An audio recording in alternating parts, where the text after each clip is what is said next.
All right, guys, let's check out a couple of new Yema Wristmaster models. We're going to start off with this guy here. This is called the Adventurer. This is the blue dial. There'll be two different colorways for this one. They sent over the blue dial with a brown strap. No bracelet on this guy.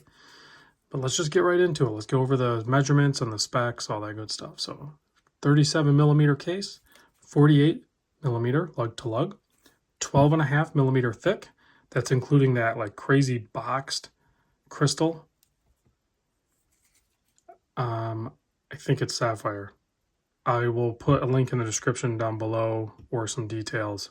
I didn't see that in the article they gave me, so I'll double check that and I'll put that information down below. 20 millimeter lug width here. Crown is a push-pull crown at 6 millimeter. And you can see you have a pretty standard leather strap here. Kind of fitting for the watch. Now, these are sample models because this is going to be a Kickstarter launch, which Yema has done many times. The retail euro price is $5.90. So €5.90 is the retail, $3.99 is the euro is the Kickstarter launch. So you can see a 30% saving if you pick it up on the Kickstarter. With certain brands, you're either going to want to go for secondary if you're shopping a deal, or just get in on the entry 30% discount on the Kickstarter. So I will keep you up to date on when the Kickstarter launch is. I don't have that information right now. Conversion to US dollars, it'd be 684 retail, 462. So just under that $500 mark for this guy here on the Kickstarter launch. 100-meter water resist screw down case back. I did pop the case back off. I will show you what the movement, which is actually in both these watches, at the end of the video after the Lume shot. So stay tuned for that. So you can get a look at the in-house Yema movement. It's called the Yema 2000. Not a bad looking movement. It's standard, construction and like decoration and everything like that. But I figured I would take the case back off. I wanted to see it. So I figured I'm going to look at it. I'm going to share it with you guys. Let's take a closer look at the dial, because these are both kind of like vintage inspiring, from their archives from the Yema, which also in the Kickstarter, when you buy these, I'm pretty sure they come with a history book. So it's like a collector's Yema collector history book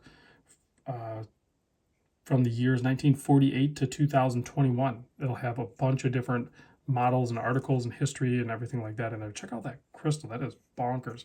And also the other thing that makes it look even more dramatic is it's directly pressed onto the case. There's no mid case and then a bezel and then the crystal. It's crystal direct onto the case. So that's what always makes these look pretty wild. Just a beautiful, clean blue dial.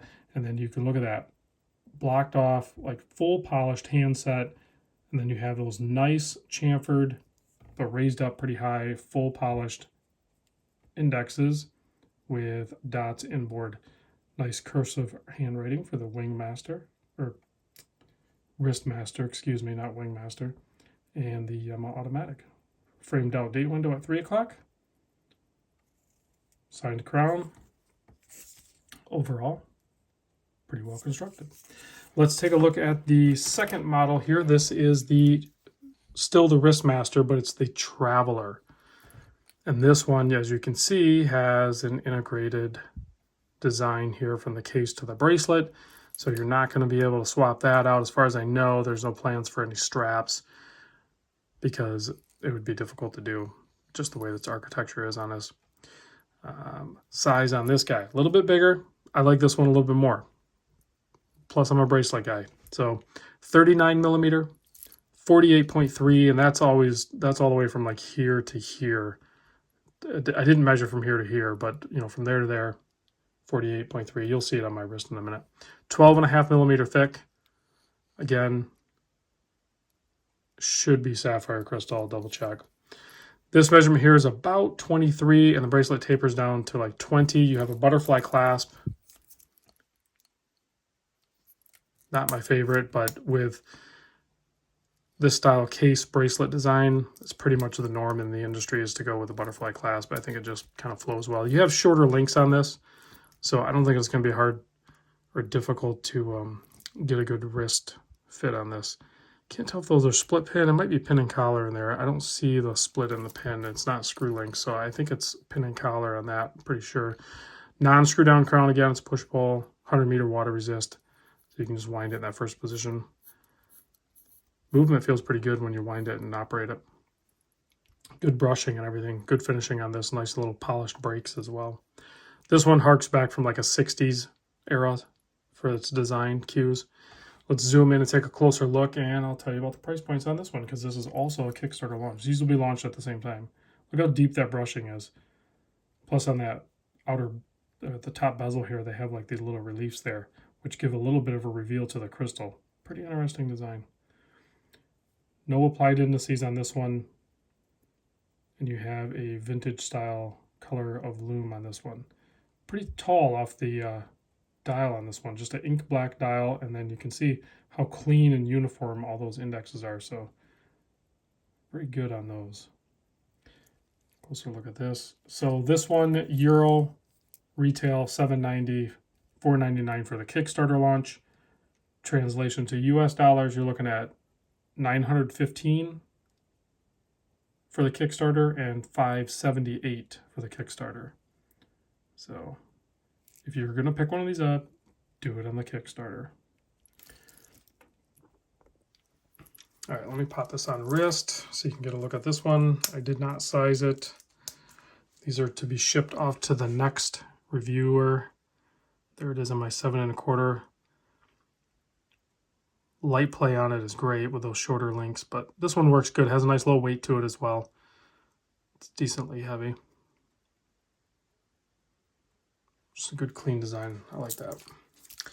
And then if we take a look at this guy, it's smaller than my typical preference, but completely wearable on a 7 1/4 inch wrist because of the lug-to-lug span of 48 millimeter. So yeah, totally works actually. Now that I'm looking at it on my wrist, like this is how I could wear a 37 millimeter watch, is if you have that nice flat brushed case with a 48 lug to lug. It just, to me, it doesn't look or feel like a 37 millimeter watch.